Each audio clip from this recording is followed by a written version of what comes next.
So I've owned probably about 26, maybe 28 bikes, but yeah, a lot of them were Jappers and English bikes, but I'm just going to cover the Harleys only. I bought my first Harley, I reckon I was at the age of 23. I had a Honda 754 K6, and I decided I really wanted to get something different, and I was tossing up between a 900 SS Ducati at the time, which are now worth about 30 grand second hand, mind you, or a 1982 Sportster. And at the time, Harley Davidson had just bought out AMF. They were about the same price, the Duke and the Sportster. I think the Sportster cost me about 4,600 from memory, brand new. Anyway, so I buy this Sportster, and I really liked it. You know, I was in the army at the time. I was living in Queensland. I was inland in a place called Toowoomba, and every weekend, or at least every second weekend, myself and the boys would jump on our bikes and we'd head up to the Gold Coast or the Sunshine Coast. We'd go to numerous rallies up towards Gladstone and Maryborough, which is north of the Sunshine Coast. So that bike did quite a few Ks. I had that bike for 2 years, I think it was, and you know, I liked it. It vibrated like crazy compared to the Harleys of today, but at the time that was sort of the norm. You didn't think much of it. The only issue I had with that, apart from, you know, the shockers, it was a bit hard and that,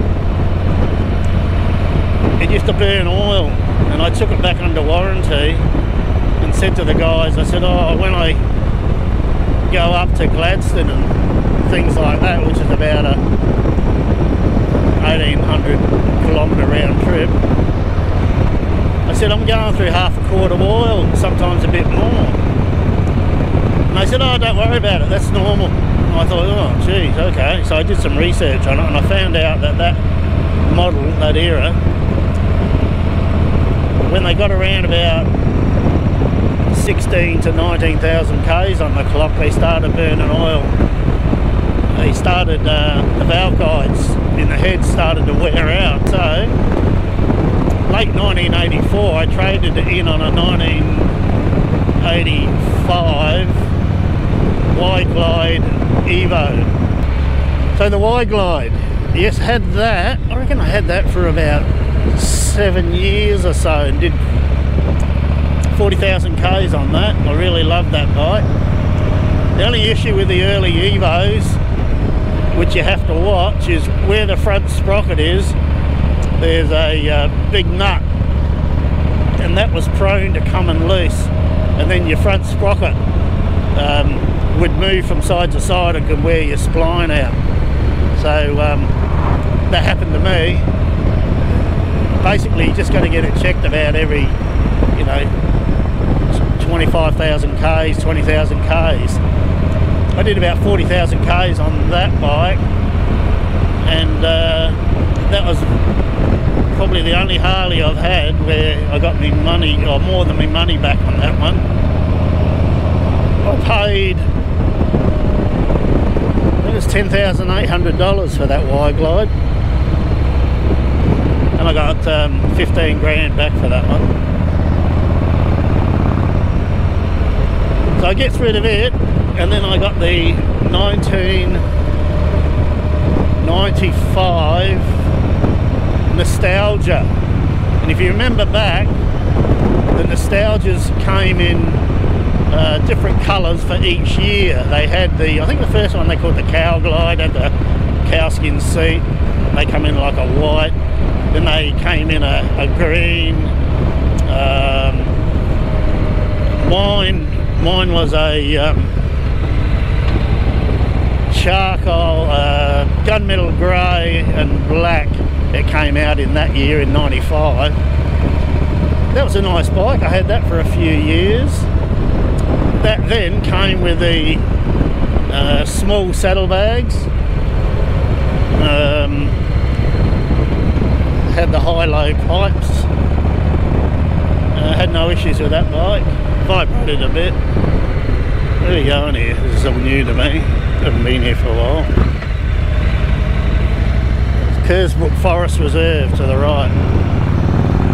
This should take me down towards Tanunda. There's been a bushfire in there.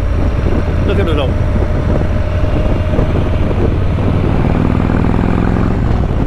Anyway, so it gets rid of the heritage nostalgia.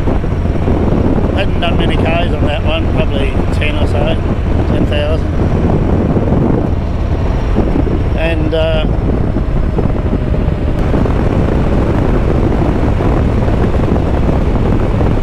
I got the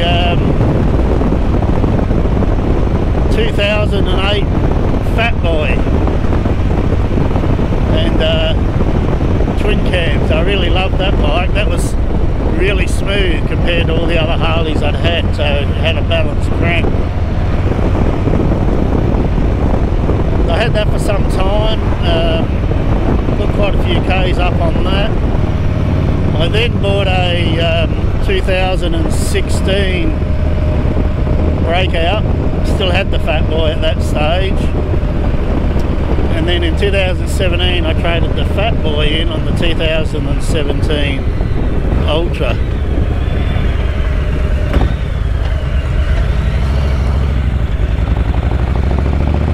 And as you know, I had the Ultra for a couple of years and traded the Ultra in on this 2019 Road King.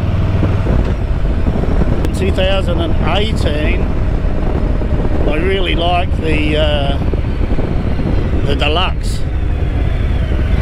So I bought the Harley Deluxe 2018. So that pretty much, yeah, I forgot about the Sportster. 2019 I bought a Sportster 48.